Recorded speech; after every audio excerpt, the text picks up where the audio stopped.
just end up, if I want mine right here, I'm going to have to just hold it in front of me. Mm-hmm. Which is annoying. Which is less than ideal. I mean, eventually some sort of desk table setup. Mm-hmm. But for now. Try to just get it set so I don't have to mess with it too much. But then my hand's occupied. Mm-hmm.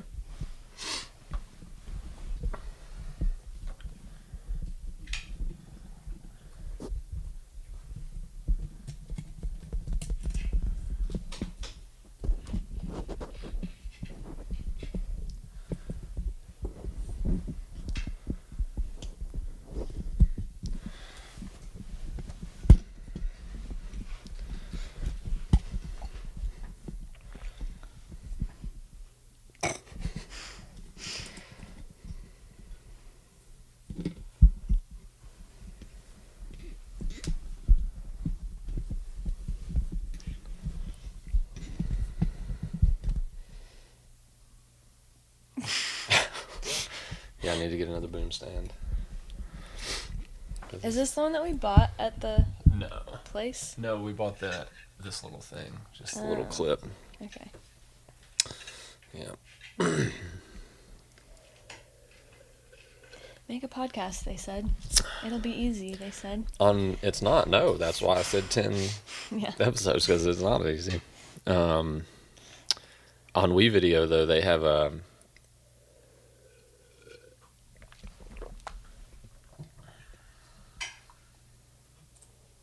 I think it only does MP3, but they have a little podcast thing.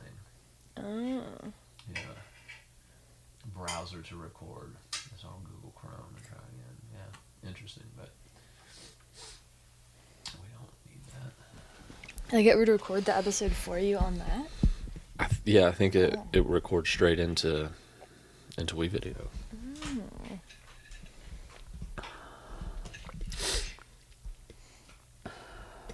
You look cute. What are we hearing? Thank you, by the way. We were hearing audio come out of the computer. This outfit was 100% intentional. Our audio monitoring.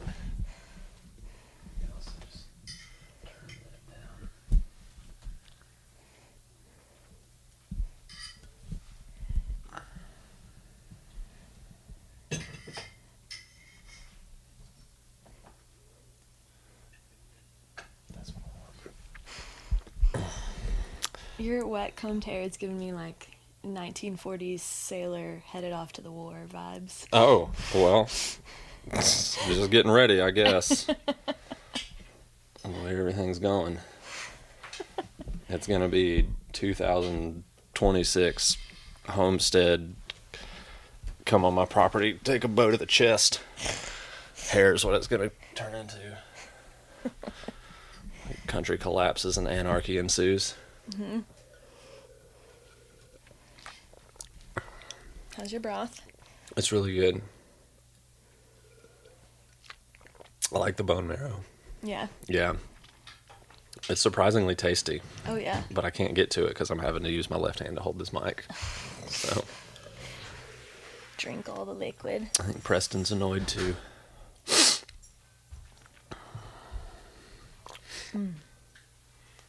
Thanks, dude. Yep. You're the best. Have a great day. I honestly still need to get some stuff ready. I probably won't be leaving for 5 or 10 more minutes. Okay. Oh, you're good. We generally unintentionally make bloopers at the beginning, so it's fine. Doing stupid shit. Yeah, I would like a better mic setup. I'm going to get myself a boom mic. I'll have a boom mic for the next one. That's this? A boom stand, yeah, but pull that closer to your face. Like right up on you. Like I've got mine. Just adjust it however you need to. It's just like I can't get it closer sometimes. I think I'm going to have to sit stiller. Yeah, there you go. That's than perfect. I normally do. Right there. Okay. Mm-hmm. Yeah, I mean, the thing is, like, I'm like, oh, I don't know how we should be recording this. It's like, yes, I do. I know how to record vocals. Right. I feel like for the podcast, I want it to feel more casual and like we can move around. But the best Yeah. audio is going to be This. this. Yeah. Have you gone back and listened to any of the other? No, I'm afraid Yeah. to, Yeah. because I'm afraid they're all going to sound. I think the first two are probably going to be. Mhm. I tried to make a more conscious effort after that, but Yeah. you're probably going to have to mess with them a lot. Well, the problem is, like I was saying, is in the other ones we were sitting so far away from the mics that I think I'm going to have to compress the signal so much to get like a nice, good, clear volume that you're going to hear like the gain of the mic basically. That's just kind of like. Yeah. But we'll get there. We'll It'll get sound there. better. It's just if they're annoying to listen to, people aren't going to listen to them. Right. You know, but episode 6 out of 10 of learning all of that. Exactly. Yeah. That's the point. Yeah, I guess I wonder, as far as expectations. Oh, it matches your dress, your skirt. Some more water if we have a second. Yeah, go for it. There she goes.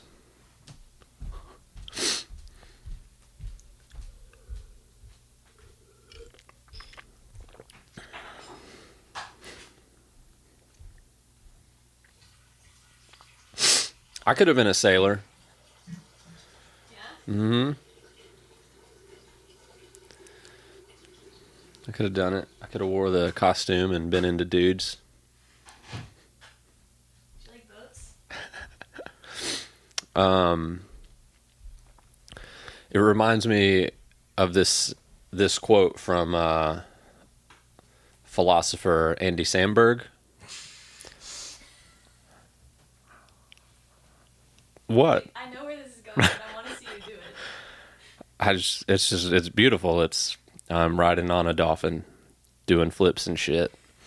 This dolphin splashing, getting everybody all wet. But this ain't SeaWorld. This is real as it gets. I'm on a boat. Motherfucker. Don't you ever forget.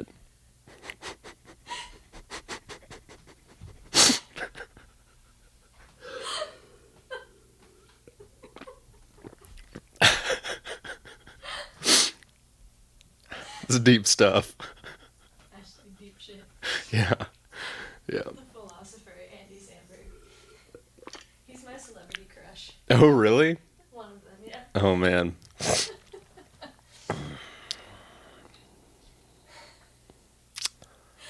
There was, so somebody said, somebody on one of the podcasts said this with some seriousness, and I feel like I want to find the clip, referred to Beyonce as a philosopher. And it's just like, okay, good performer, fine. Philosopher, get fucked. I feel that way when people say Taylor Swift is the best songwriter of all time, and I'm like, Oh. the fuck out. Get the fuck Yeah. out. Not even close. We are never, ever Getting back together. calling Taylor Swift Oh, okay, that's where you were going with the that. best songwriter. No, we did the opposite, and it's working out fucking great. We did the opposite? We got together. Oh. Beefy. Yeah, that's good. I'm liking this.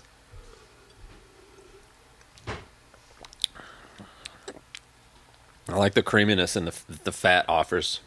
Huh? I really like the creaminess that the fat offers. Yeah? Just the sort of buttery feeling. Oh, yeah. But you don't, see, like that internally. You don't like that externally. Yeah. Yeah. It's Yeah. good for your vata. Oh, remind me of what the vata is. Vata is the air and ether one. Vata is the air and ether one. Yeah. Okay. It's the one that you lead with, that you have the most of. Uh-huh. So it brings creativity, spontaneity, high energy, very likely to just be moving around all the time. Love things like running. Mhm. Yeah, it's the force of movement in the body. It's what circulates everything.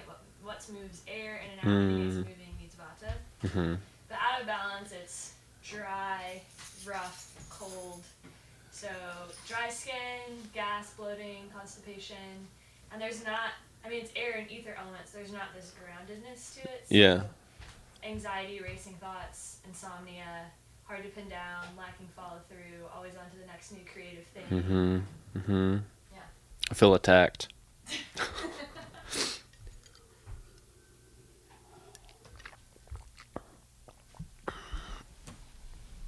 Okay, I'm gonna set this down here so I can eat some of this broth.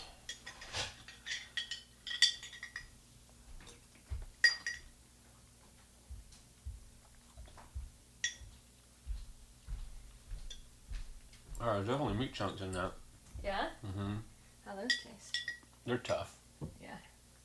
They're not as good as the marrow, but the marrow's really nice. Yeah, okay.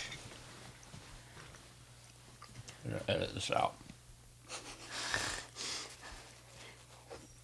It's just like chewing on a sponge. I tried, but You know, when I've been going back and doing the timestamps, I'm normally like, all right, it actually starts here. Take clips from all this bullshit in the beginning, but start it here. So, biscotti. Bisquick. Oh, the griddle's still on.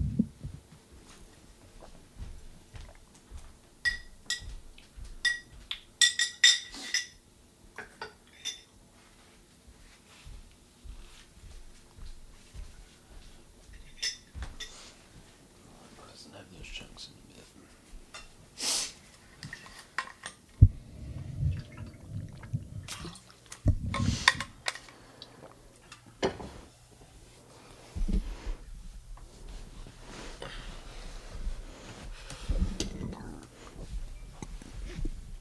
This is healing up. Mm-hmm. That's nice. I can't remember how I got that. Was that climbing? I think it was climbing.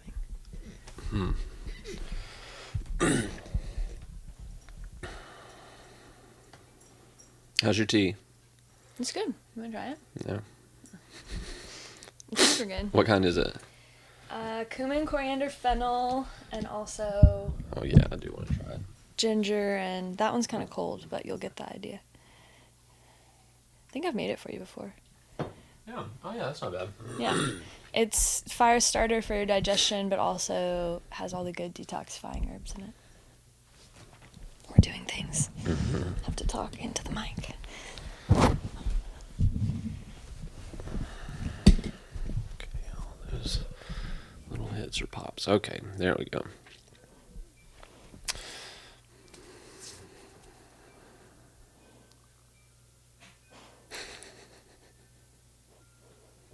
If we're speaking in song, the song that just came into mind, it might be like a Cyndi Lauper song. I don't know. It's like, oh, what a night. Oh, Do, what? do, do, do, Why you say do. that? We had a crazy little bit there. Oh yeah. Yeah, weird night.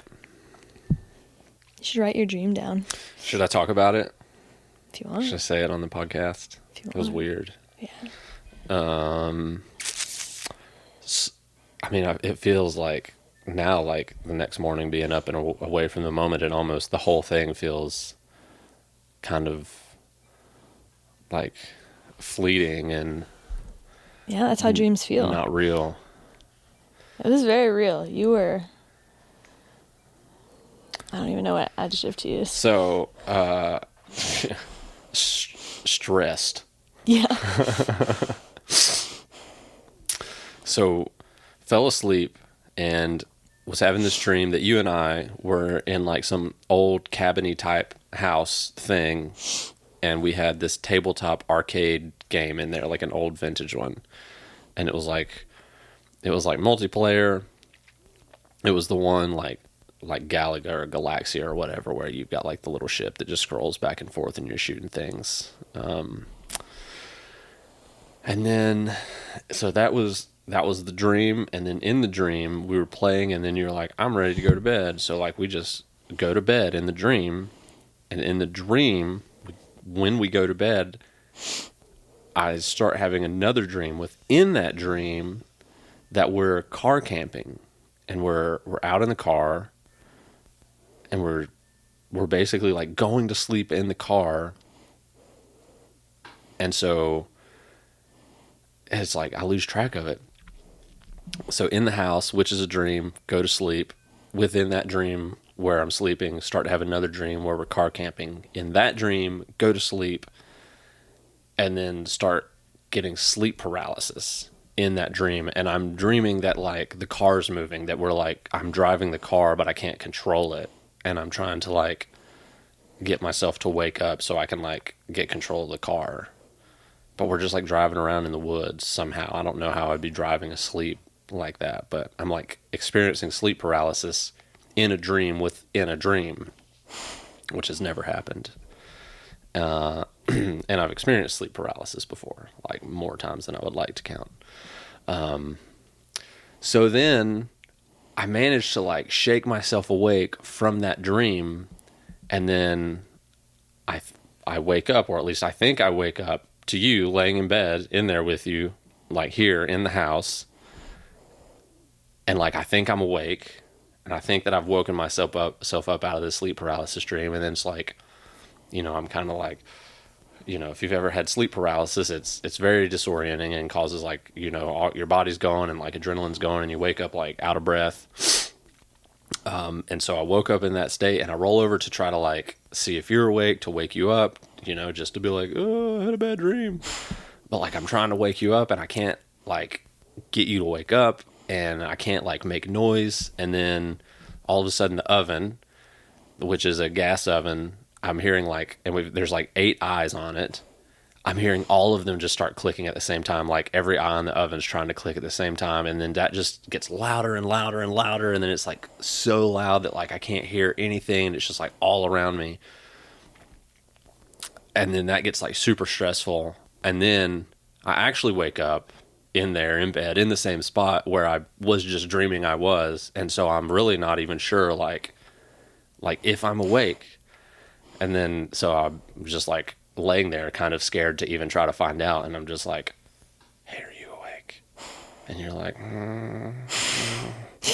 And it like legitimately took me a moment to be like, okay, I'm actually awake now, because I can like actually kind of control my breathing, and I can move, and I can talk to her, and she's responding to me. And then you woke up, and then we stayed up for a while. But fuck, it was just weird, dude. It took me like probably a solid like 15 or 20 minutes to like come down from that, to like catch my breath. And like my legs got sore, like my body started to ache, I guess, from like all the epinephrine running through me. And that's a legitimate thing. I think they so say when you weird. have one of those moments where all of those stress hormones are triggered, it takes 20 minutes for them to clear your body. Yeah. It was so wild. Yeah. Oh, so I've never had that happen before. It was like 3 layers deep of dream, and having sleep paralysis in a dream of a dream. Right? It's Inception in real life. I what wonder it if the felt people like. that wrote that movie had your experience and that inspired them to. I don't know. I don't know the backstory of that movie, but I wonder if it had anything to do with me doing a fast, and then that cayenne lemon ginger drink that you made me. You know, that I drank like right before bed, basically. yeah. I don't think the cayenne lemon ginger drink, but I think the fast could have You think influenced so? it for sure. Yeah.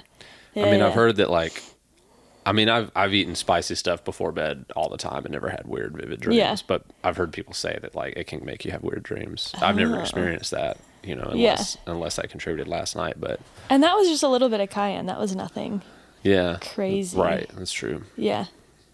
I mean, from the Ayurvedic perspective, we would just say kombucha and that drink are really rajasic, which is this like fiery movement quality, as opposed to being sattvic. Sattvic foods induce calmness, clarity, peace, serenity. So, but that's the only thing I could think of that would make you have a dream. But I think it's the fasting. The fast. You're like bringing up all of this long stored gunk that your body needs to process and deal with, and that's more than just in the physical realm. That's also in the mental, emotional realm too. So that's my theory. Yeah, No I mean, expert. I don't know. That'd be curious. I wonder if anybody knows about that. Yeah. If they could fill us in. Right? Yeah. A dream expert, a sleep paralysis expert. Yeah. Yeah. Yeah. Apparently, like, this never happened to me when I was smoking weed, but when you, like, take a tolerance break smoking weed, people talk about having, like, really wild, vivid dreams. I never experienced that from that either, but... I don't know. Either way, it was stressful. Yeah. I could tell. Mm-hmm. Hmm. Mm-hmm. And then we did it. We did what? It. We did do it, and it was great. 10 out of 10 would do it again. I'll make a little Google review link. I'll send it to you. 5 stars on Yelp. Yeah. Oh, man. But that kind of gets us into what we're wanting to talk about, and that was diet culture.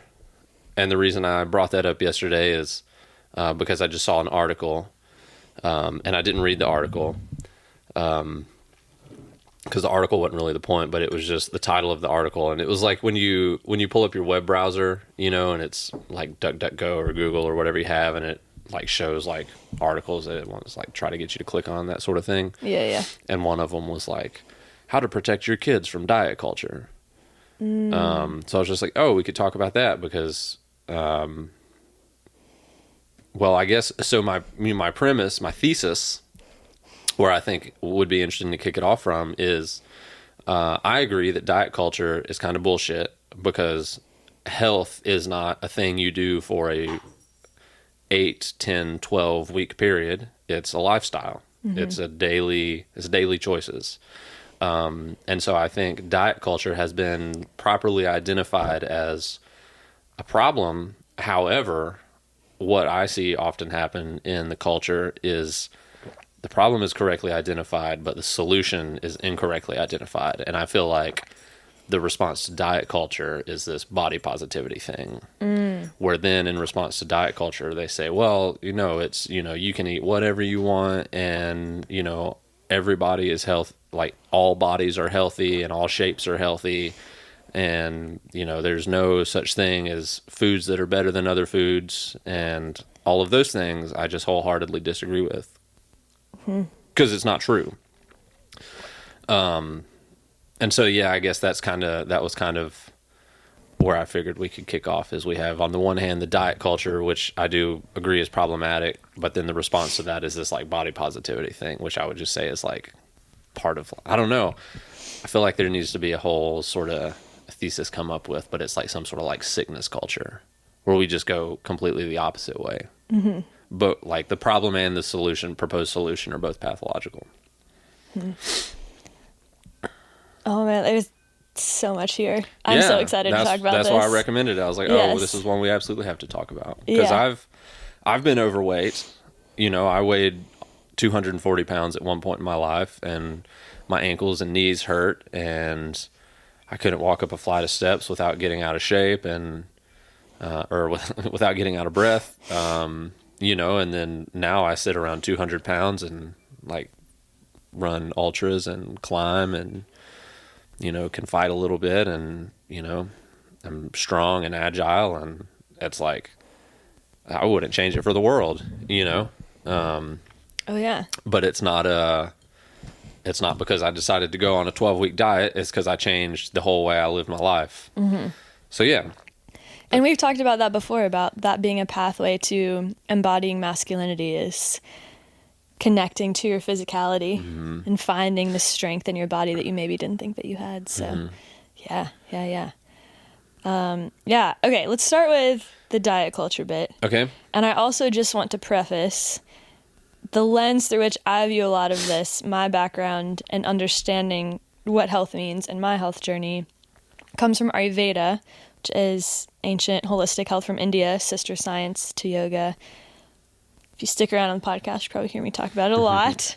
But just to say, that's where I get a lot of my ideas from, I should say. So, okay, diet culture. Yeah. From an Ayurvedic perspective / just general science perspective, problems that I see with it are you're basically fucking your metabolism. Can we maybe real quick define what we view as diet culture? Okay, Let's try to define it a little bit before we get going. Yep. Okay, you go.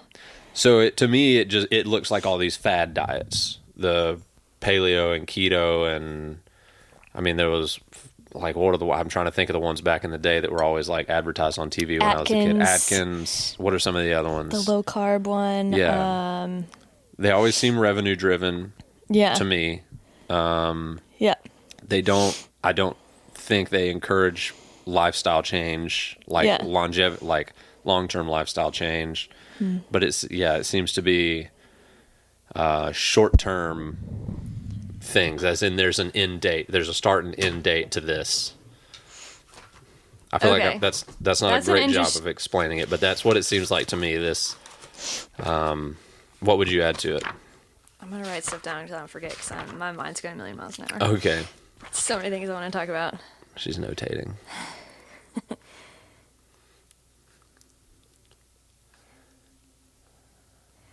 Okay. I would add that the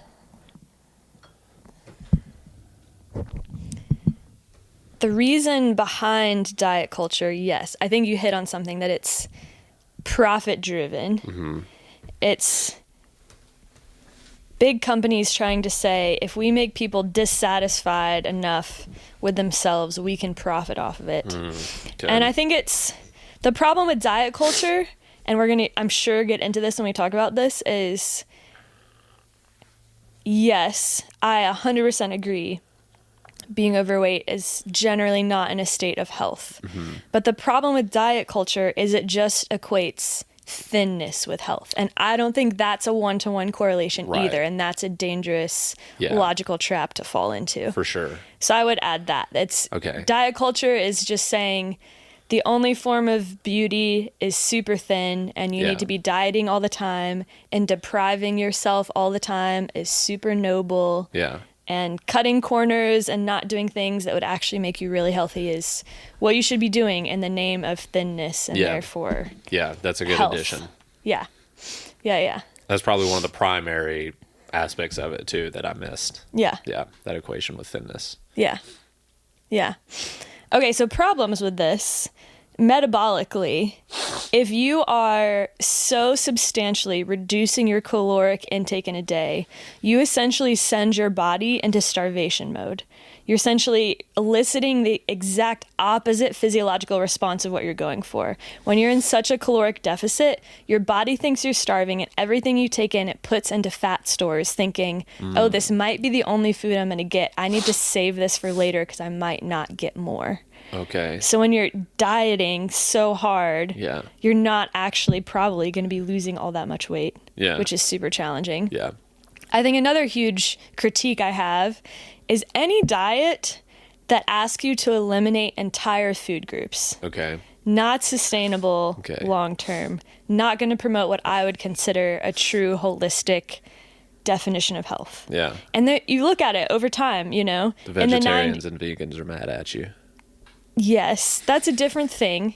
I think for some people that can be done well. Mm-hmm. But if you look back in the 90s, you know, fat was the enemy. And when fat was the enemy, they put more sugar in everything. Right. And then sugar became the enemy. Yeah. You know, and then there was a while where carbs were the enemy. Yeah. And you get all the keto stuff. Yeah. You know, and now there's even the carnivore diet where it's like, cut out all the food groups except meat. Mm-hmm. Oh, by the way, get honey so you don't hate your life entirely.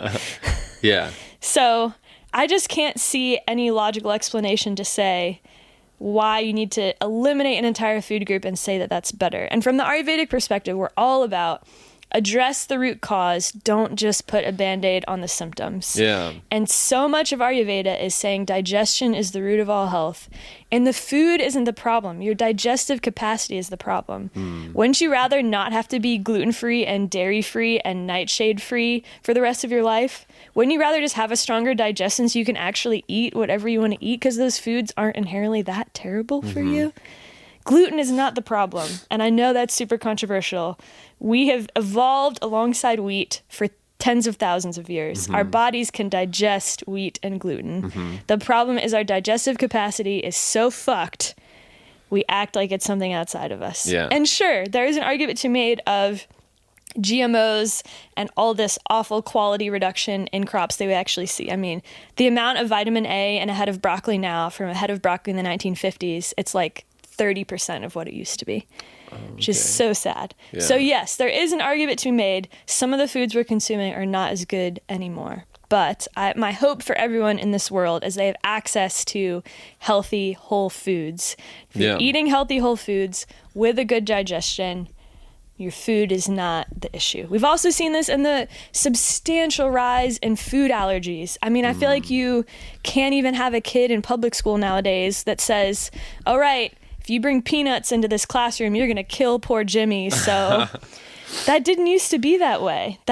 We wonder why this is all of a sudden happening. It's not like, the rise of ADHD where we're just now diagnosing it, but it's existed for forever. I don't know. But you can't say, we've always had peanut allergies and we just never knew. You would freaking know if you had that severe of a peanut allergy. Yeah. So it really is, I honestly think, a true rise in the frequency of these really intense food allergies, which I think stems from the same root cause. Our digestion is not what it used to be. Yeah, that makes sense. I mean, it feels like it gets a little bit away from the diet culture thing, but that's fine. I'm trying to, man, I don't know. Maybe it was RFK that was talking about almost just that, the rise in allergies, in disease and stuff just in general. There was, let's see, Joe List. I was listening to him on a podcast the other day, and he was talking about these tribal folks who are eating all of the things you said, dairy and bread and meat, nightshades, but it all comes from their environment. And the big difference being that they're not eating anything that's processed. Yes. We just have this addiction, almost dependency on processed foods. Absolutely. Yeah. Eat your ecosystem. That's what Ayurveda would say. Yeah. And I think this is another, not directly caused by diet culture, but diet culture can lead to you eat these crazy weird protein bars and these nutritional shakes and all this made up shit in the name of, it's in my diet. It supports my diet. Yeah. I think you can sometimes end up eating a lot more processed food, which is crazy. So did you see the new, I think it's the new FDA food pyramid thing? No. Have you heard about this? Oh gosh. Yeah, it This is gonna get me riled up, I bet. It made its rounds on the podcasts. Yep. For sure. Let me see if I can find it. I feel like I was gonna say something else in response to what you just said about processed foods. Oh, so one of my favorite Ayurveda teachers, Kate Stillman, she said something so profound the other day and so simple, which is what she's so good at.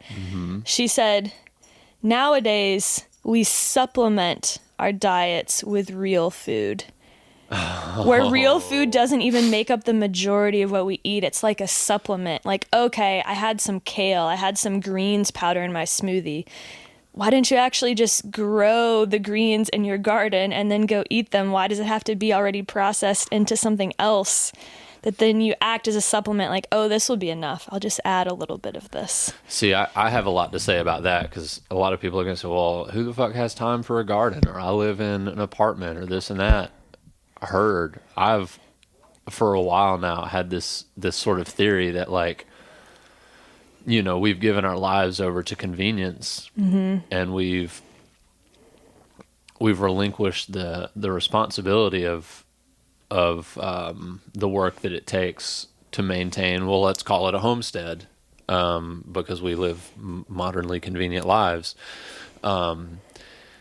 And this is one of the places where I agree that consumerism I'll find this in a second so I can finish this, but consumerism has put us in this place where, everybody talks about the meaningless jobs, and that's true. I mean, imagine being, you're just like a packer at Amazon sending out cheap shit from China to people, or just random shit that really doesn't add any value to life. It just adds value to the convenience of society. And so, can we just high five for a second that we're the only two people I know that don't have an Amazon Prime account? Yeah. Continue. And so we spend all our time in service of convenient society, and we don't have any time left in service of a healthy lifestyle. And so that's something that I would love to address. And, you and I that's what we're working towards.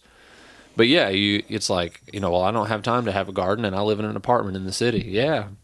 That's But what a problem, could be more unfortunately, important? What could be more important than your health?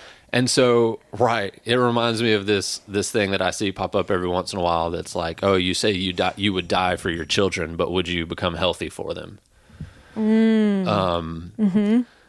So, yeah, I mean, to me, that is one of the best reasons for slowing down consumerism is if we said, you know what, no, I am going to take the time to cultivate a small bit of land. I mean, I realize this is an entire reshaping of our modern society. So I'm not saying this as everybody should just go easily do it because it's easy. No, it's not easy. It'd be an entire reshaping of our mindset, of our subconscious, of our collective subconscious, of our habits. I mean, it's a complete change that's not going to happen without, the complete collapse of society. Unfortunately, I don't see how it would otherwise. But yeah, it's like, no, I'm not going to give 60 hours a week to you, some marketing company, because I need to spend time, bartering with my neighbors, cultivating the land that we share, in our small communities, spending time outside in the sun and in the woods and, with my children and the other children of the community. And if there's a little bit of time left over for some of the minor conveniences that we want, fine. But it's a totally different lifestyle. It's, it's so unrealistic to expect, modern society to transition to that. I mean, that's an old way of living. Okay, let me see if I can find this pyramid. Okay. I mean, I'm so on board, obviously, with us doing that, and I agree. It's not necessarily reasonable for everyone else, but right. Okay, you live in a city in an apartment. Can you go to a farmer's market? Is there a food co-op near you? Yeah. Okay, there you go. There are other options. And I'm not a huge fan of these get your pre-made meals sent to your door in a box. But hey, if that's a step for you, if that's improvement, if that's better than eating fast food every night, like, hey, run with it. So I can't find this graphic specifically, but basically it was the FDA or something put out new food guidelines, and they literally had like Lucky Charms above red meat. Oh, you did show me this. Yeah. I don't know if it was from the FDA. I wonder if you can search it without FDA or USDA. Let's see.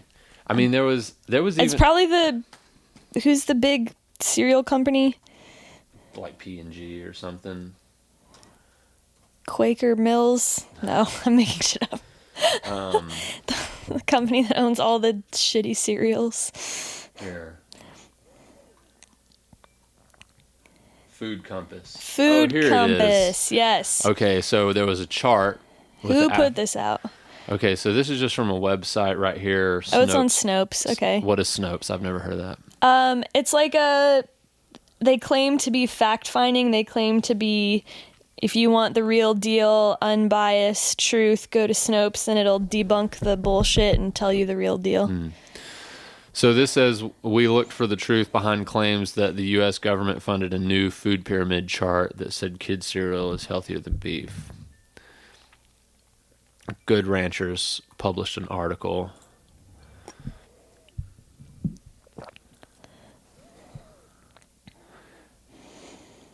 I'd have to suspect Good Ranchers are on the side of beef, but there's a strong argument to be made for beef. Correlation is not causation, but wow, does the release of the dietary guidelines map to America's shocking rise in obesity and overweight, 71%. Oh, yeah. Launch of dietary guidelines for America, 1980. And that's where we see this steep rise in obesity. So basically... So that's different than the food pyramid then? It's different than the food pyramid. Okay. But they have this chart that apparently so buckle up, this one's a doozy, you probably missed it, but in September 2022, the White House hosted a conference that focused on nutrition, health, and hunger in America. The fuck? Dariush Mozaffarian, who was one of the main organizers of the event and is currently dean of the Tufts School of Nutrition, presented a newly designed food pyramid that only costs 3 years of time and millions of taxpayers' dollars. New wisdom they found: Lucky Charms healthier than steak. I don't know this person, but I'm going to go ahead and say that Dariush Mozafarian sounds like the name of a communist. You sound like a Marxist. You just have the name of a Marxist who wants to destroy our country. Okay, I get the sentiment, and Okay, so here. are we really going to be passing blind judgment? Hey, they contributed to this thing. This. Let's look them up. Let's research them after the podcast Fair. before we call them a communist. Just saying. I mean, literally ground beef. Ground beef fine They at put the bottom. the lowest. It depends on what you got in there, but if you got good, healthy beef and you grind it up, does that change anything? As far as ground beef versus a steak? Yeah. I mean, fat content is Okay. probably what they're talking about, where a thing like a ribeye is going to have a lot of fat content, where if you're talking about lean ground beef, less fat content versus like 80-20 ground beef. But, I mean, meat is super nutrient dense. And the problem is that we incorrectly assume that meat is the reason for carbon emissions. Meat is not inherently the problem. Our modern production methods are the problem. So here's this sort of compass. Watermelon at the top, kale at the top. Nutrient-wise, watermelon is not going to have more than kale. Third on the list, frosted mini wheats. Yeah, fuck that. Absolutely not. Unsweetened almond milk, non-fat frozen yogurt, chocolate-covered almonds, orange juice with calcium, Honey Nut Cheerios. It's A date. Sweet potato fries or chips, millet. Egg substitute fried in vegetable oil. Skinless chicken breasts, Lucky Charms. Dude, Lucky Charms shouldn't even make the list on things you should consider putting in your body. What are Like, I get it. It tastes good. It's sugary. Your body gets dopamine from it. Like, I like Lucky Charms, but if we're talking about anything that has to do with health, Lucky Charms shouldn't even be in the conversation. So what is this chart quantifying? Each of these foods has been given a score. What is that score representing? So, okay, we have colors. We have green, yellow, and red. And green is to be encouraged. Yellow is to be moderated, and red is to be minimized in your diet. So they're not even telling you what they're measuring. So I think if we wanted to really dig into it, we could go through this whole, like, right here is where they show all the tests and talk about, what they tested. I'm going to rip their statistical analyses apart. But, just for the surface level analysis, we know that green is good, yellow is to be moderate. So green is to be encouraged, yellow is to be moderated, and red is to be minimized. And so it's saying that watermelon and kale, great, to be encouraged, agreed. Honey Nut Cheerios is green with a 76 out of 100. No, lies. Frosted Mini Wheats is third with an 87 out of. Get fucked. This also pisses me off so much because this is where science gets a bad rap. Yeah. People aren't taught science in our education system well enough to be able to understand a scientific paper, to break down scientific methods and see if they're valid and see if they're trustworthy, to be able to understand someone's results and see if they've been manipulated. So what do? They make this nice, pretty graph with colors and numbers and no information, because this is what the general public can interpret and will go off of without actually looking at the rigorousness of any of the scientific study that went into this and not questioning this. They're just like, okay, here's a pretty graph. We're going to feed this to people. That pisses me off because that gives science a bad name. I would argue that it's even deeper than that. That people don't have the discernment to see the patterns, the horizontal integration of these, like NGOs and corporations and the government. The vice president of Pfizer ends up being, on the board of directors of the FDA, or shit like that. It's like they're just so in each other's pockets and just, it's just a big circle jerk is all it is. Yeah, who funded this research? The person who wants it to come out a certain way. Exactly. So in the green, to be encouraged, and this is from starting at the top. So we're going to go from the most encouraged to basically most discouraged. We have watermelon is 100, kale's 100, frosted mini wheats at third, still green, 87 out of 100, to be encouraged.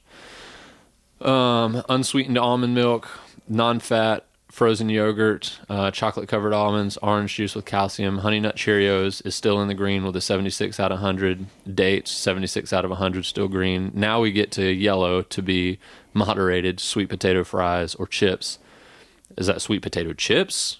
I think so, yeah. Millet, egg substitute, fried in vegetable oil. Should be a red, should be a hard red.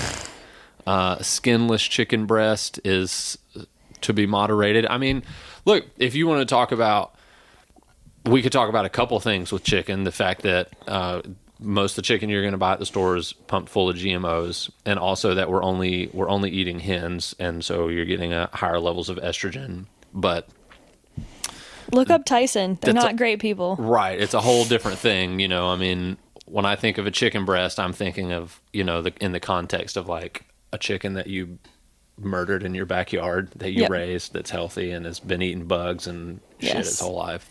Yep. Lucky Charms then comes in at a 60 out of 100 as to be moderated. Whole wheat bread, 60 out of 100. Canned pineapple and heavy syrup is 51 out of 100 Oh, to be right. moderated. No, to be minimized. Because, you know, that's not 50 grams of sugar right there. Right, yeah, and high fructose corn syrup. Boiled or poached eggs to be moderated. Whole milk, 49 out of 100 to be moderated. Almond M&Ms, 43 out of 100 right. to be moderated. Right up there with milk. Right. Non-fat mozzarella cheese, ice cream cone with nuts, 34 Oh. to be moderated. Now we get into now we get into the 3 to be minimized. Whole egg fried in butter. You got a What's whole up, our breakfast? right, yeah. You got a good egg from a natural chicken fried in some good butter all day. I'm eating it all day long. Yep. Cheddar cheese, 28 out of 100 to be moderated or to be minimized. Ground beef, 26 out of 100 to be minimized. Okay, so out of all the green ones, how many were there total greens? 1, 2, 3, 4, 5, 6, 7, 8, 9. And of those, how many were processed foods? 1. I would say 2. add almond milk. Right, because if you're buying it from the store, it's got preservatives and shit Yep. in it. Yeah. 3. Chocolate covered almonds, 4. 4. Orange juice added calcium. I'm calling that Yeah, 5. Honey Nut Cheerios. Definitely. 6. So I 6 mean- out of 9. Yeah. They left watermelon, kale, and dates untouched. Yeah. Right, yeah. This isn't even anywhere. This is so far removed from a healthy, holistic diet. Yeah. It's like, it's laughable. I mean. It just makes me mad. Yeah. It makes me so mad. I know you have your feelings on the Obamas, but I wonder what Michelle Obama would think about this, because I think she actually made strides in helping kids eat healthier when she was first lady. So I don't know too much about that. So I'm not, and I don't really know too much about her specifically. I don't really have opinions on Michelle Obama one way or the other. I don't know enough to have an opinions, but you can, if you want to tell me more about what she was doing, I'm curious. I mean, I'm not the most educated person on the subject either, but basically Yeah. when she was first lady, she said, "This is my cause. This is what I'm going to get behind." Yeah. And she started a huge garden at the White House and invited kids in poverty in shitty Washington, D.C. neighborhoods to the White House Yeah. to like harvest from the garden and then cook up these amazing meals and eat them at the White House with her. Yeah. Like, that's Sure. incredible. Yeah. Yeah. And then she got in schools, and would want to double check this before I say with confidence, but when did the food pyramid change from carbs and grains, the things you need to have the most of, to vegetables, the thing you need to have I'm the not most real of? sure. I don't know. I'm wanting to give her credit for that, but I'm not, don't quote me on that. I'm not Yeah, 100% sure okay. that was her. But those were the sort of things she was working on. And like school lunches being healthier, and pizza isn't considered a vegetable, and Was pizza considered a vegetable? oh yeah, based on the public Oh, school my gosh. lunches, they considered pizza a vegetable so that you would get enough servings of vegetables to get a healthy, well-rounded diet if your kid ate school lunches. That little square cut of pizza with the cubed pepperoni. Oh my god, yeah. And the plastic Uh, cheese. You're and, bringing me right back to childhood. Yeah, and you get it with a carton of chocolate milk. Oh, we had like the bags of chocolate milk. You had the straw and you had to puncture it. No, Did you we ever had have those? cartons. Oh my gosh. I don't know. Whose school do you think was poorer? Were the bags poorer or were the cartons poorer? Oh. The bags had to be poorer. I mean, you went to school in Asheville, Yeah. public school. But not when it wasn't like it is wasn't, now though. Yeah. Yeah, this was before I mean, I it was ruined. lower middle class, mostly white, suburbia, South Louisiana public school system, but it was a decent public school system. Yeah. So, I feel like they were probably equivalent. yeah. I mean, Asheville wasn't like a poor city by any means. It was just Mm-hmm. housing was affordable and you could get around without sitting in traffic. Right. The before days. Yeah. Yep. Okay, I'd be remiss if I didn't get on my soapbox about beef here, Okay. and then we can talk about other stuff. Say it. So, coming from having worked in sustainable agriculture for years now, meat production is not the problem. The meat production method is the problem. So Folks the are production and the fact that we produce meat is not a problem, but how No. we produce it is So, what you're imagine the difference between where most folks are getting most of their, just say beef and pork products, for example. We'll use beef as an example because I'm more familiar with the industry. So, you breed a cow. The cow has a calf. Yeah. That's called a cow-calf operation. Okay. As soon as that calf is able to be weaned, that calf is moved to another farm Okay. where they are grown out to the size that you want them to be. Yeah. But they're not totally finished there. Finished is the word in the industry for when they are the appropriate size and weight for processing. Because it's just the law of diminishing returns. There comes a point where you can keep pumping a cow full of feed and it's not going to get any bigger, and then you're losing money, and that doesn't make sense. Sure. So you try and maximize just this top point on the graph of least money, biggest cow. Yeah. So you have the cow-calf operation, and then you have the place where they're the growers. And then for finishing, most cows are then shipped to a different place, some sort of feedlot system. Think like western Kansas, western Nebraska. In the feedlot system, it's a whole shit ton of cows pumped into a tiny, tiny, tiny little area. I have a story about this when you're done. Okay. Yeah, so if you're not familiar, Google it. It'll make you sad. They're pumped full of all of this corn because corn is subsidized through the Farm Bill in Congress. Anyways. So then they go to a processing plant. From a processing plant where the animals see the end of their life, butchered into their respective cuts. Then they might go to a distributor. Then they might go to a grocery store. Then they might go to you. So the reason that beef production is getting all of this crap for all of its carbon emissions, if you look at the actual methane production from a cow, pretty minimal to a cow that's raised on pasture. The carbon emissions is that you move this animal like 8 different times in the stage of its life, trucking it all over the country. Yeah. And it's the transportation piece that contributes the majority of the carbon emissions. And so then when you get beef from the grocery store, it's from hundreds of miles away. It's filled with additives. Also Google pink slime if you want to be sufficiently grossed out, that they're adding to your ground beef. Okay. The ground beef that you're getting is an amalgamation of multiple different animals from multiple different places. Oh. Okay. Disgusting. Yeah. And then hog farms and chicken farms are surprisingly similar, where they never even see the light of day. They're packed into these houses on concrete floors. Anyways, so places where I get meat that I support, the model is this cow is on pasture every single day of its life. Animal welfare and quality of life are the number one influencer of management decisions. The only time that cow ever leaves the farm is the very last day. It is processed at a humane certified facility, so the end of its life is as quick and painless as can possibly be. Do they get it with one of those little air puncher things? Captive bolt between the eyes. Yeah. Yep.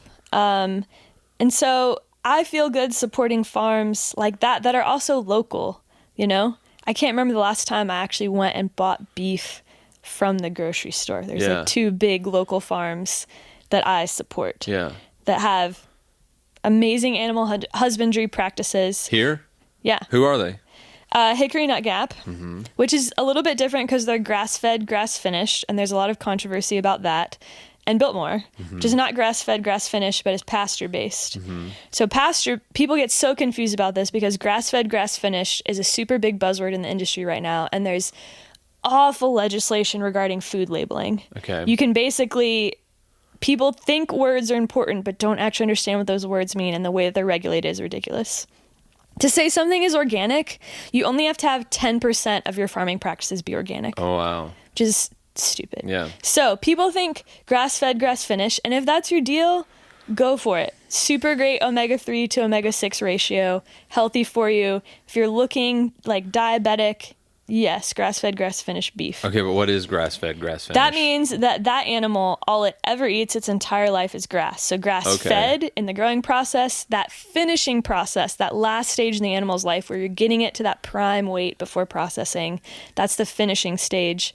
They're also just eating grass then. Okay. So arguably, yes, this is the most natural diet for a cow. Absolutely. Get that. It does take longer. I don't think there's a lot of consensus surrounding the carbon footprint of grass-fed, grass-finished beef versus otherwise. So a pasture-based system, the animals are on pasture 24/7 every single day of their life, free, can just eat as much grass as they would like, graze to their heart's content. Yeah. They're supplemented with a commercial grain about the last 90 days, which just adds marbling and fat content. Okay. The thing is, the American palate has become so accustomed to these big, rich, marbly, fatty cuts of beef. Grass-fed, grass-finished is a lot leaner and a lot gamier. Okay. So pasture-based, they get fed this grain the last like 90 to 120 days just to add the marbling content. So you're not sacrificing animal welfare of quality of life, and you're getting a super tasty product. Yeah. But if you wanted to be a purist about it, most cattle feeds have grain in it and are probably having GMOs in it, you know? It's pretty hard to grow a cow fast and big without using corn. Yeah. So, okay. yeah. But people get confused about grass-fed, grass-finished. Also, like antibiotic-free, hormone-free, all of that is super confusing for consumers too. So people say, oh yeah, antibiotic-free, that's obviously what I want. What the nuance here that folks understand if they've not worked with production agriculture is if an animal is sick and has an infection, in which antibiotics would be the treatment that would prevent that animal from suffering. If you have an infection, we can treat it with antibiotics. If you treat one cow in your herd with antibiotics, you are not allowed to say you're antibiotic free. The point of being antibiotic free is they found if you broad scale administer antibiotics to every single cow in your herd, they grow bigger faster. Probably not a great practice. Most people would agree. Yeah. So, yes, those people shouldn't be allowed to say they're antibiotic free. But if you're preventing an animal from suffering and using modern medicine in singular ways, you're allowed, you have to throw that claim out the window, which is ridiculous to me. I see. Yeah. Yeah. Or just things like people think, oh, well, the chickens were fed a vegetarian diet.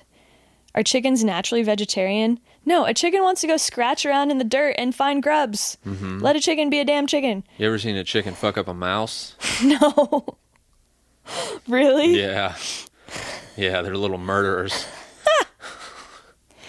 Anyways, I've been talking a lot. You say things. That's okay. No, that's good. You had a lot of really great stuff to say about that, and you're very articulate and obviously knew what you were talking about.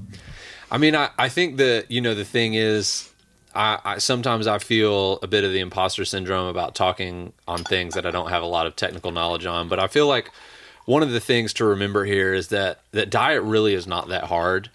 And I think these organizations and these blogs and these studies, I think they all really try to complicate things to make it seem like we're not smart enough to understand that we're eating shit food. And then, of course, there are those folks who don't want to take any responsibility for their health, and they do want to eat shit food, and so they try to justify it by saying that people who speak out against shit food are somehow, fat phobic or this or that. But really the truth is, like, it is one of those areas where it's not that hard to just sort of look back in time and say, what would we have had if we were only able to eat what the earth provided for us? Right. And so, like, it doesn't take a rocket scientist or someone with a PhD to say, well, we would have eaten what was in our immediate surroundings. We would have eaten what was growing It wouldn't have been pumped full of hormones. We would have only been able to, as far as meat, get what we could kill or catch. It's going to be wild. It will have been moving its whole life. It itself is going to have been eating a raw, wild diet. We would have had to work to get it. We would have had to expend calories to get it. We would have had to have skill and competence to get it. Mm-hmm. And so it's not even that eating this shit processed food deprives us of just this physical health, but it deprives us of what the work to get good food. It deprives us of the benefit of the work of getting good food. Mm-hmm. Because if you want to put meat in your freezer for your family for the winter, you have to have the competence to kill a deer or to catch fish, or in a more agricultural sense, to raise pigs, to raise chickens, to raise cows. You have to have this connection with the outside. You have to have some competence and some resilience to get up early in the morning and go sit in the woods and wait for deer to come out in the field and feed, or get up super early in the morning and take care of your animals, your livestock. It just required you to be connected. It required a cost. And I feel like I don't want to get too far off of this topic, but it sort of goes back to the idea that some people like to put out, which I think is a completely naive idea, that everything used to be free. This is like an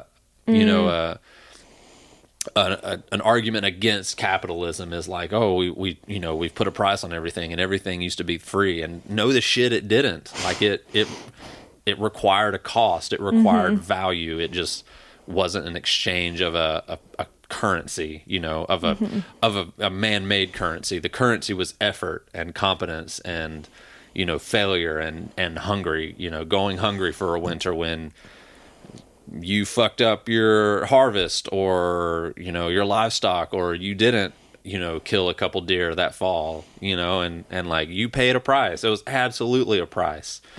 I had this one even small little experience this past summer when we have some apple trees or like one apple tree in the yard, and I was coming home from work and it was like midnight, and I was like, I want to get one of those apples off the tree. So I just threw my car in park and pulled up the flashlight on my cell phone and walked over there to the tree and pulled an apple off of it. And I was thinking, like, there was a time where you're taking a risk if you want to get up out of your tent and walk to the tree to get you a snack from the tree in the middle of the night, you might get jumped by a fucking, mountain lion or something, because you don't have a flashlight. You didn't drive up in a big mechanical thing with lights and that makes noise. Like, you were in the environment.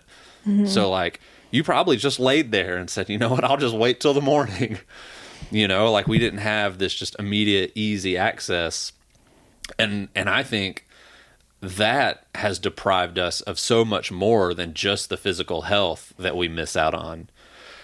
Because the other thing is, if you've never felt your body really physically healthy, like with good food, strong and agile, you don't know what you're missing. Like, most people don't know how good their bodies are supposed to feel. Yes. Yeah. And it can be really hard to maintain that in this world. Like, especially for me, like, I've had moments of it where I'm like, oh yeah, I'm really like, I can feel everything's firing on all cylinders. And then it's so easy to just want to eat Bojangles in the morning when I'm going fishing. It's like, well, it's 5:00 in the morning. I could just go hungry all day, or I could just stop at Bojangles and get a biscuit and like get the dopamine and a sweet tea and, and it's so easy to do that. Or, when I'm coming back home, filling up at the gas station, run in and grab a Snickers bar and, oh, but I'll get a coconut water too. That'll offset it. It's like, it's so stupid. Yeah. And so, yeah, we're deprived of how good our bodies are supposed to feel. We're also deprived of the reverence that you gain when you have to do the work.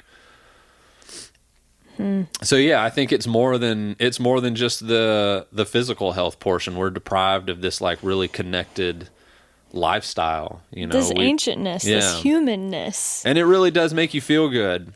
Like, you're not as stressed out, you're not as anxious, like you're worrying about the right things, the things that you're meant to worry about. Right. Because your body's not putting all of its energy towards inflammation, trying to combat the shitty diet. Yeah. Yeah. Yeah. Oh man, so much good stuff in what you said, but I love just that theme that comes out in so many things we talk about of the true human experience, to be a primate on this earth, to be self-sufficient, to actually feel like what it means to be entirely responsible for yourself. Yeah. We don't get to do that anymore. Not only do we not get to do it, but that we're encouraged not to. I mean, I would say that's a big problem just with modern Western society in general, is our lives have become so easy that we've become completely disconnected with the idea of responsibility or accountability. Right. We want someone else to adopt the responsibility of all our problems. And we don't want to have to be accountable for any of it. And we love to think of ourselves as victims and displace blame into other areas. And it's, this goes so much farther beyond processed food and bad health, for sure. But oh yeah, that a whole other episode we can easily make on that. Right. We could talk for 6 hours on that. But yeah, I mean, in the Ayurveda world, people, if they know of Ayurveda, what they know of it is, oh, there's like a unique individualized diet, right? It's the same thing. People just want the answer handed to them. Yeah. And I refuse to teach Ayurveda that way. Yeah. I think in all the clients I've ever talked to, or all the friends I've ever talked to about it, I've only given someone a food list like once. Because we're overthinking it and we're distrusting that innate wisdom in our own bodies. We're outsourcing the wisdom of our bodies to say, oh, these big companies must know more than me. The doctors must know more than me. These corporations and the USDA and the FDA must know more than this inherent wisdom in our bodies that we're so disconnected from. So I think you're right. Diet isn't confusing. What I tell people, you want to eat a healthier diet, eat local, fresh, and in season. Yeah. That's it. I challenge you to go to the grocery store and only walk around the perimeter. Sure, yeah. Don't go down any of the aisles. Only buy from the produce section, from the meat section, from the dairy section, all the cold shit. Yeah. Because it could go bad. That's what you want. Yeah. Maybe if you need some pasta, sure. Right. Some oatmeal. But it's really not so hard. And we keep being sold all these different solutions. It's just like fashion, Oh, we stopped making money on skinny jeans, so now we're going to go back to bell-bottom jeans. Oh, okay, actually now we're going to go back to skinny. It's the same. They just sell you all these different solutions that you don't need to make money when you know everything inside once you can connect to it. And it's so easy. Yeah. I mean, it's certainly true that all around the world and here in America, there is a poverty issue that, I mean, we're fortunate in the sense that, I don't know. See, I go back and forth on this because I acknowledge the poverty issue, and I as much as people like to separate, divide us based on race and sex and that sort of thing, to me, the biggest divider is poverty. And then people want to say, well, yeah, but those things contribute to poverty. And it's like, maybe, but at the end of the day, like, nobody can control what's in your mind, really. If you're discerning and you want to take responsibility, and there's a way out of whatever situation you're in, especially if you live in this country where it really does come down to your decisions. And that doesn't mean that somebody, person A isn't in a much deeper hole than person B and isn't going to have to climb much harder, much farther for much longer to get to the same level as person B. And then person C is already, just gets to start up here. Like, that all is completely true. However, I think the thing really is, how much work is a person willing to do to get themselves to that ancient experience. And most people just don't want to do it. They don't want to do that work, and so they'd rather bitch and moan and blame other people. And I just have no sympathy for those folks, because it's not like what you and I are trying to do is easy. We're not there. We have a long ways to go. It's just like a vision. It's like, well, we both know we would like to connect with this sort of lifestyle, so we're going to put a ton of effort into it. And I mean, this is part of it. This is part of trying to make that happen, saying things that we believe to be true and trying to share that information and taking the criticism with, the praise, hopefully, if there is some praise. But either way, none of that matters because, ultimately it's just what are the things we can control in our lives to try to get ourselves basically off of the teat of modern convenience. Yes. I love that analogy. Yeah.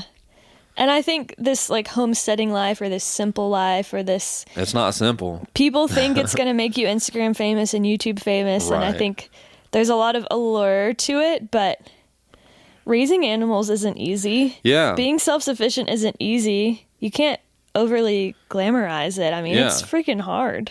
You know, one of the kids at work, you know, him and I talk. We've sort of had some small exchanges about this type of stuff, and it's the kid that does fire spinning that I introduced you to when you were there. Yeah.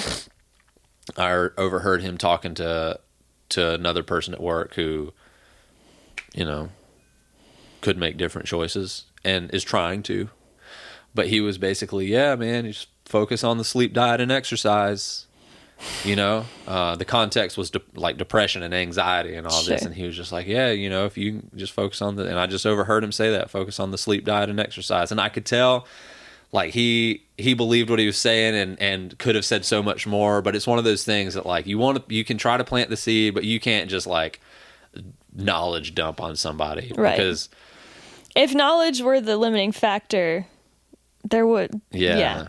But yeah, so he was in my work area, and the person he was talking to kind of walked off, and I was like, I don't remember specifically what I said. I was like, I don't remember what I said, but we ended up basically, you know, I agree. It's like, the fundamentals, like if you can get your sleep, your diet, and your exercise nailed down, like it's amazing how your depression and anxiety really just like, it might not disappear altogether because you still have a whole world to contend with, but it makes you so much more capable of contending with it. And yeah, he basically said, he was like, you know, he's like, it's pretty simple, but it's not really, he's like, it's easy. What did he say? He said it so perfectly. He was basically like, he's like, there are simple things to do, but the simple things are hard to do. Yes. You know, and that is the complete truth is, you know, if you're someone who does experience a lot of depression, a lot of anxiety, and, you know, doesn't have clear focus, and, you know, you're just dealing with all this shit of modern life. Like, yeah, getting your sleep right, getting your diet right, getting your exercise right will put you at least at a solid baseline. It will build you a solid foundation to be able to tackle the rest. Mm-hmm. But those things are simple, yet they're hard to do because they're decisions you have to make every day. Right. You know, and that's the hard part. Even for me, I'm terrible at going to sleep on time. I love staying up. I'm a night owl, you know. But But yeah, so so I think why I was saying that is because you mentioned like when people talk to you about Ayurveda, they want some simple answer, and I think there is a simple answer. It's just that executing that simple answer is challenging. It's very hard. Yeah, and it's because our modern convenient lifestyle allows us to neglect those simple truths. I think that's a perfect tie-in to we also wanted to talk about the body positivity movement because there's so much to say and we'll unpack it, but it feels like another way to not take responsibility, of course, or accountability. Absolutely. To not do the simple things because they are hard. Yeah. And before we even talk about it, I want to say, as a woman in our society, I get it, especially for women, I think, on this one, that a dude, yes, every dude wants to be in shape and every dude wants to have muscles and every dude probably wants to feel attractive in some way. Probably on some level. Yeah. I'd say there's some guys that legitimately don't care, or maybe they're just so disconnected from themselves that they don't know that they care. I don't know. Yeah. But I feel like in the culture of men, they can also gain social status and social currency in other ways. They can be super successful. They can make a bunch of money. They can be like the hilarious man child that cuts up and makes all the jokes and everyone laughs and thinks they're hilarious. The like Jonah Hills of the world. You know? Yeah. So I feel like for women, we still place so much of our worth on our physical appearance. And there are dark parts of capitalism that have capitalized on that and want to tell us that we're not good enough and consumerism. Sell us a bunch of products to try and fix us that we don't need to be fixed. So I'm not invalidating that experience because that's obviously something that I've experienced as well. Yeah. But to say it's okay to be severely overweight, that's not a problem. is just blatantly, willfully ignorant. Yeah, it's dishonest. Right. I mean, I don't think anyone with any sort of discerning mind would be able to say, well, yeah, that's going to be a huge risk factor for heart attacks, Right. diabetes, Disease in general. stroke, all of these outcomes that we don't want. Yeah. And those are so much more controllable than people think. So why not do the things that would prevent the outcomes that you don't want? Yeah. So I have an interesting thing. I agree with everything you said. I have an interesting thesis that I want you to consider about the body positivity movement. Okay. It seems like, and this is not a unique thought. This is not an original thought of mine. It's one that I've heard, and I think I would tend to, from what I observe, I think I would tend to agree. But I'm curious what you think about this. It seems like the body positivity movement, to me, it seems like it's an ideologically driven by women, and it's attractive women telling fat women, "Oh, queen, you're beautiful like that," because they know that person's not competition in the sexual marketplace for them. Because there's no fit attractive women looking to blow up and be out of shape, but there's plenty of them that'll essentially encourage their friends that are in that condition all day long that they're fine just the way they are. I don't know that I would agree. Okay. I hear, this is just my experiences speaking anecdotally. I hear it's the overweight women that are saying body positivity, the Okay. Lizzos of the world. Yeah. You know? Yeah. I think as an attractive, fit woman, as you would say, I'm not sitting here being like, I'm so attractive. I do take care of myself and keep myself in shape. Absolutely. I can't even say me. Yeah. I don't have friends that fall into this category, but if I did, I think there's like a guilt. It's almost like we would feel bad for showing up better than another woman. At least that's what my experience would be of like, Okay. I don't want to make you feel bad or jealous or insecure that I'm knocking this one out of the park and you're not. Yeah. So I'm going to placate you and try Sure. to control your emotional experience and make sure that it's not bad. Yeah. And maybe that's just my people-pleasing tendencies. I'm totally open to that being true, Yeah. you know?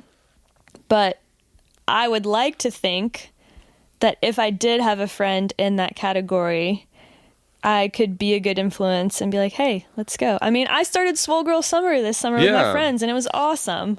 Yeah. You know? Like, teaching some of my friends how to lift heavy shit was incredible. And I think that's the culture that women need to create amongst each other. Sure, yeah. Of collaboration over competition, deeply loving each other, getting out of this scarcity mindset that it doesn't matter. There's plenty of dudes out there for everybody.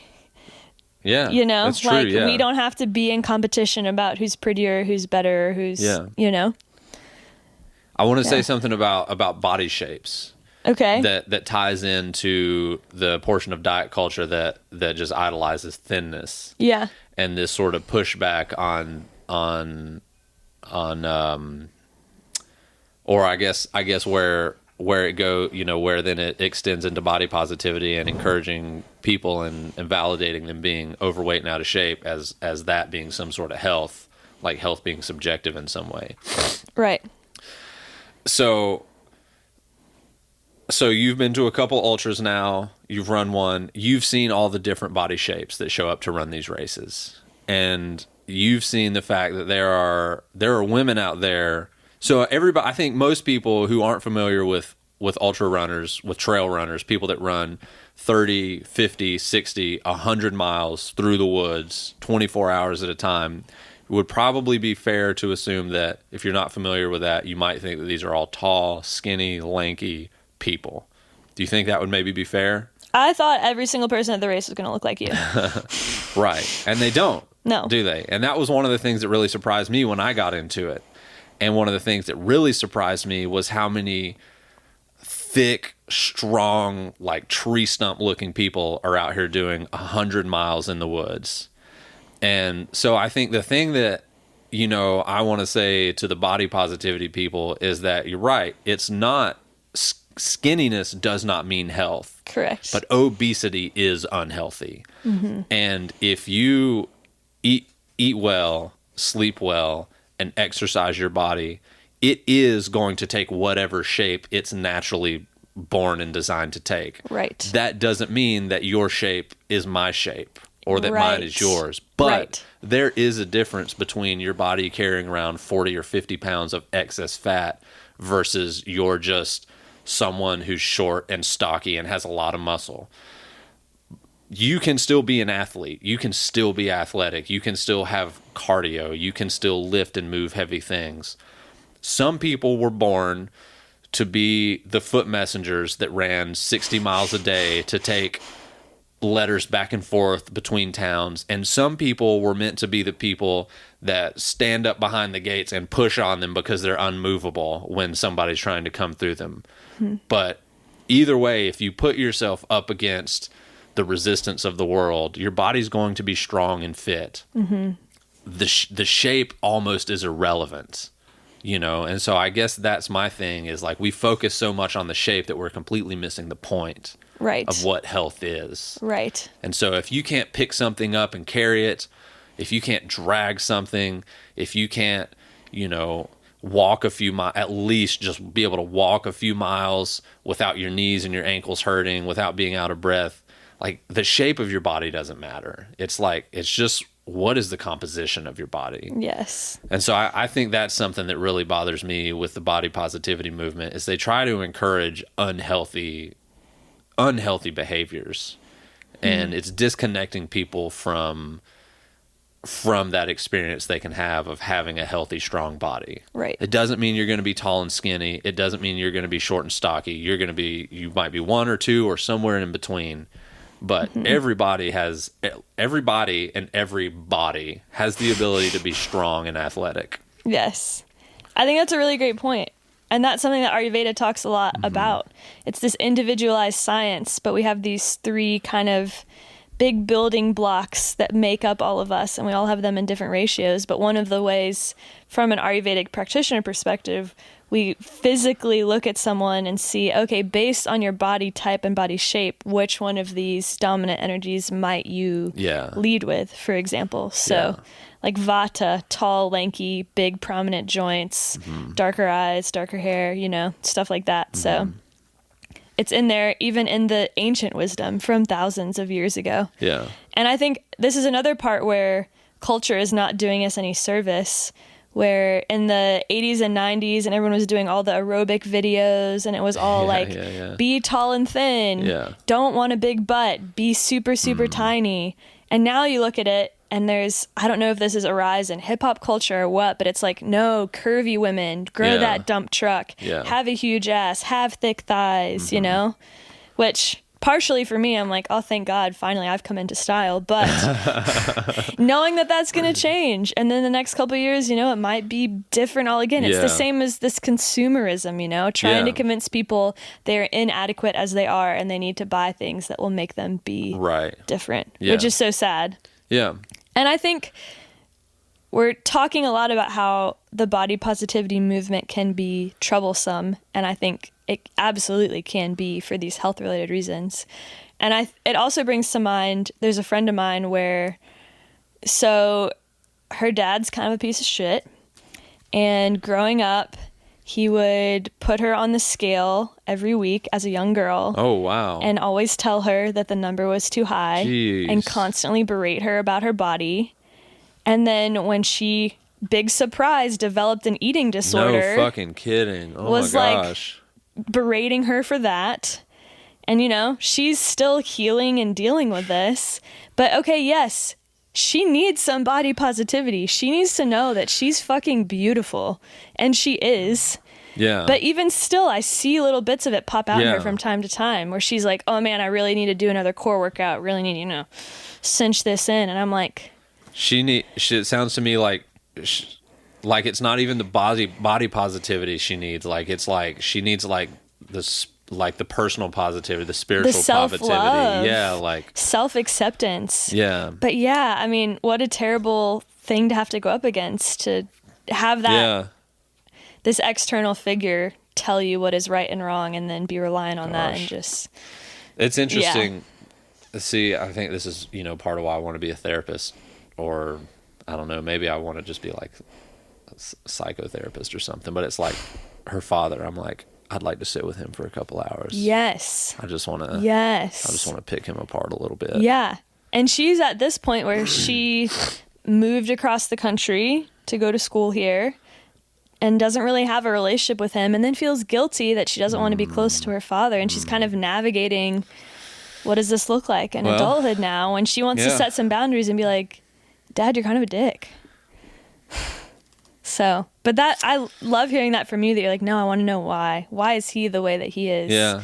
Can he be helped and healed in some way so he's not hurting people around him? Well, if she happens to hear this, I haven't talked to my dad for more than 60 seconds in the past 10 years. And the thing that I just keep in mind is that the blood of the covenant is thicker than the water of the womb. And so I get how hard it is to reconcile that, knowing you have like a parent that you've chosen to cut off, or you're trying to figure out if you should, or you're trying to think about having a relationship.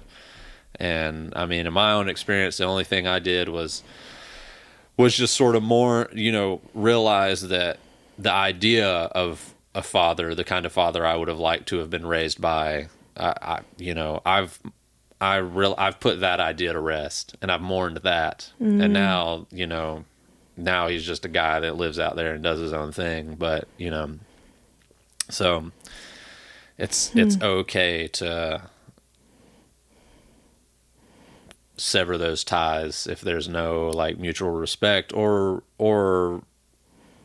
acknowledgement of that behavior, or hey, I'm sorry, I probably had good intentions but really poor execution. And if there's no attempt in, gosh, what's the word I'm looking for? Reconciliation. Yeah, if there's no attempt at any sort of honest, genuine reconciliation, like,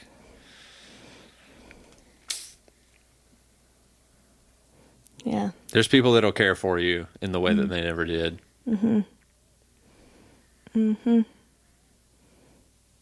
Yeah.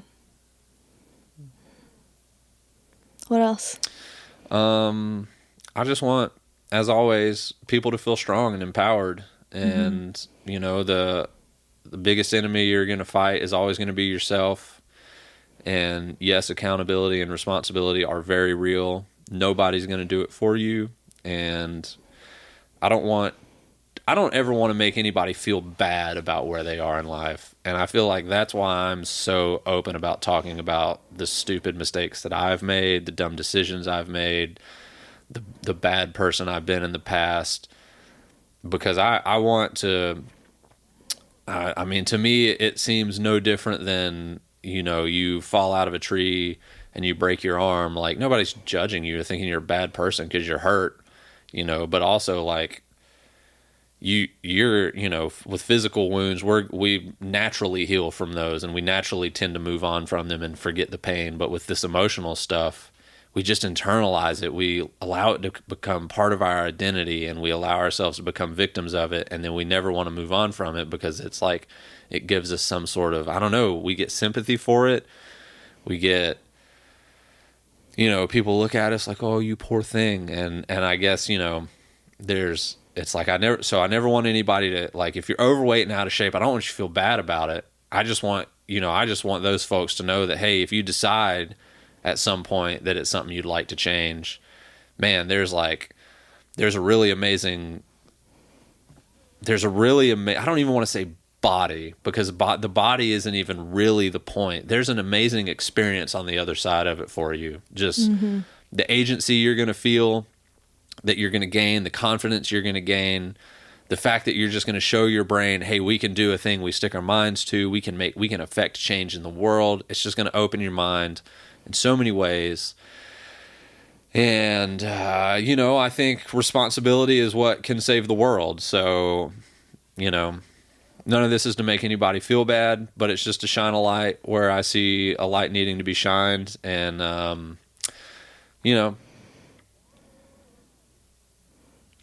we can all make the journey if we decide to.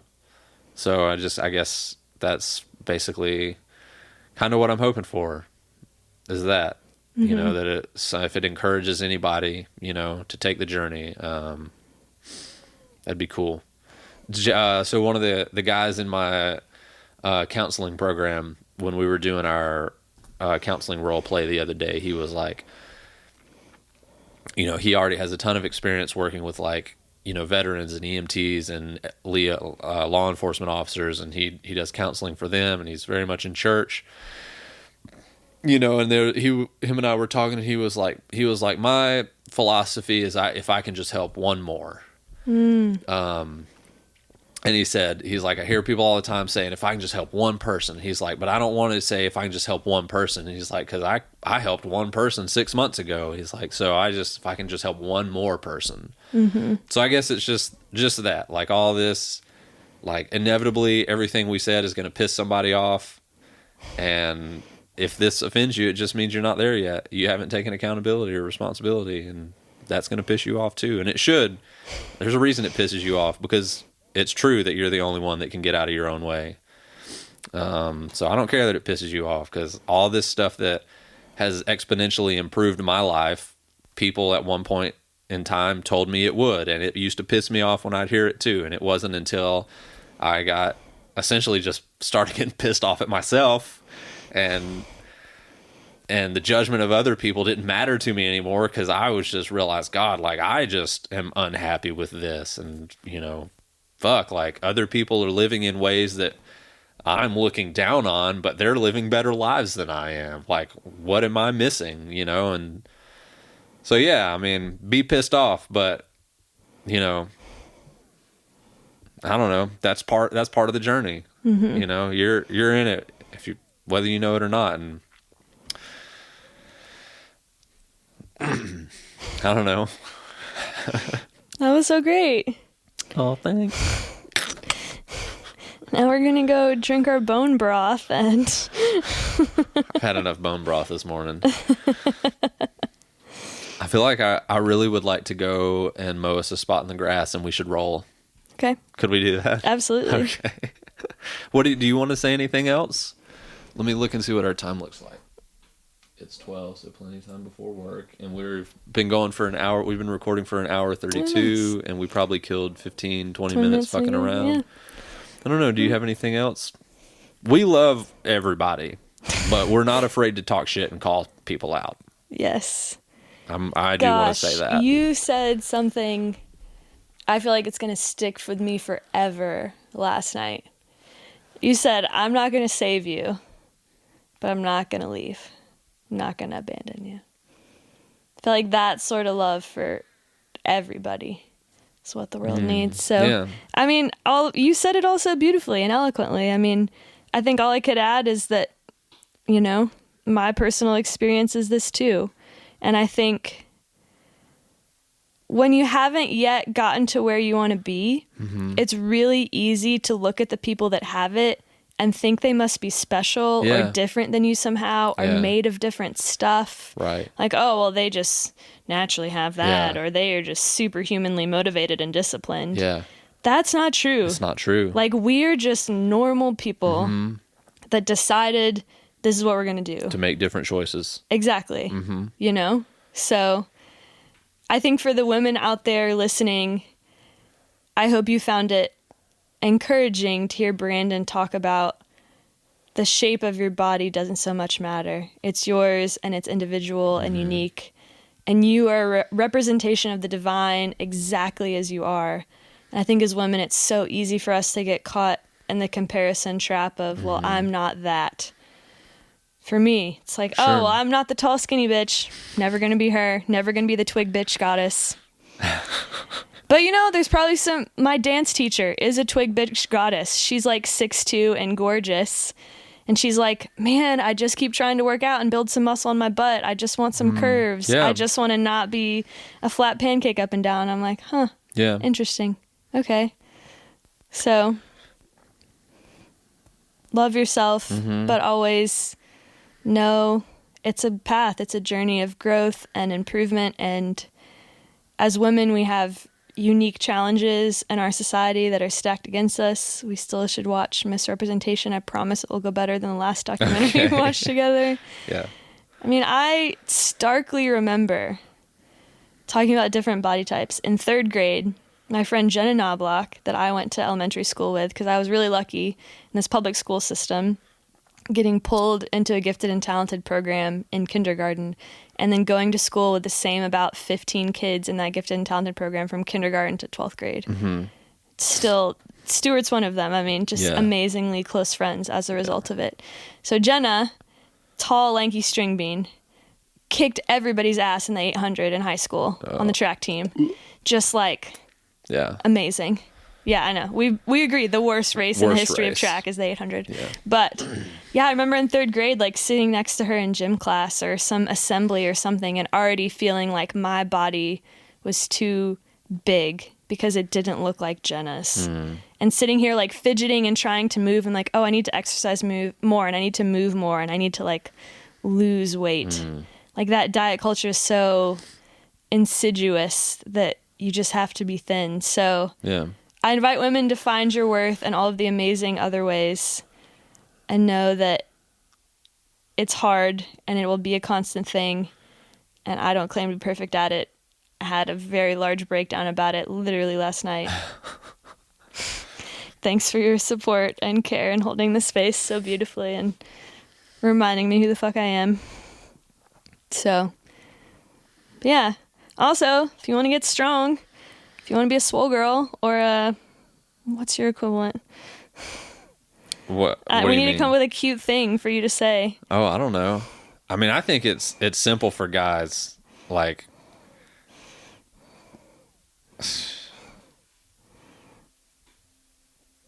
oh man, it's simple, but then I can't think of what to put. I don't know. I mean, what are you, when you say if you want to be a swole girl, what are you saying? What message are you trying to convey? I'm trying to call people in. I'm trying to say, come find us. We're here for you. We'll help you. But what do you want them to find in that? Oh, gosh. So Swole Girl Summer was an amalgamation of people from all different parts of my life, and all of them had some sort of exercise background. A couple of them really advanced. A couple of them, I really love weightlifting, had never weightlifted before, and I got to teach them that. I saw in them this moment of, oh, I didn't think this was for me, but I can fucking do it. Yeah. The empowerment. Yeah. The steadfastness in themselves. Yeah. That time, the first time they do a heavy deadlift, and they're, holy shit, I just did that. Yeah. That's what I want people to experience. I think women can get intimidated by the gym and think, oh, I'm just going to go on the elliptical for an hour 3 times a week. Yeah. But you can do all the fun physical things that you want to do. I want you to feel empowered. We want people to be able to conquer the fear. Yeah. Yeah. And we want people to meet new versions of themselves. Yes. They're already there. Right. They're waiting to meet you too. Yes. Yep. I mean, I would tell guys, I mean, I love to recommend climbing because a lot of guys don't like lifting. I don't really like lifting. I think it's boring, and that's no offense to you or anything, but I just think it's boring, and I love climbing because it stimulates my brain too. And I mean, I think for guys, there's, if you feel that pull of something and you don't know what it is, but it's there, like you can just feel, and I don't even know if I have to be able to describe it to know it, but if there's something missing and you're a guy who's just sort of doing the bare minimum, I'd say start climbing and watch your body transform, watch yourself just get a little bit stronger, and watch how that changes the way you look at the world. And I think the other place I'm in right now is with jiu-jitsu is trying to like slowly dip my toe into being, physically formidable against another dude, and that's not because I want to be someone who's violent that beats up on people or anything like that, but it's just, I want to have the capacity to I don't know, I mean, to need that if need be, but it's just another way to say, yeah, I know how to conquer fear, So that would be mine. If you're looking to conquer fear, come climbing with me, come to jiu-jitsu, come on a run. Like we offer a hill to climb, and hills are our friends because they make us stronger.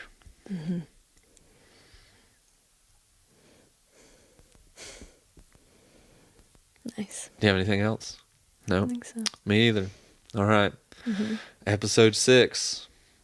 6 of 10 of pre-learning, production, figuring it out. We're figuring it out. Hopefully this one sounds a little bit better because we're closer to our mics. I hope so. Okay. Good job. Good job.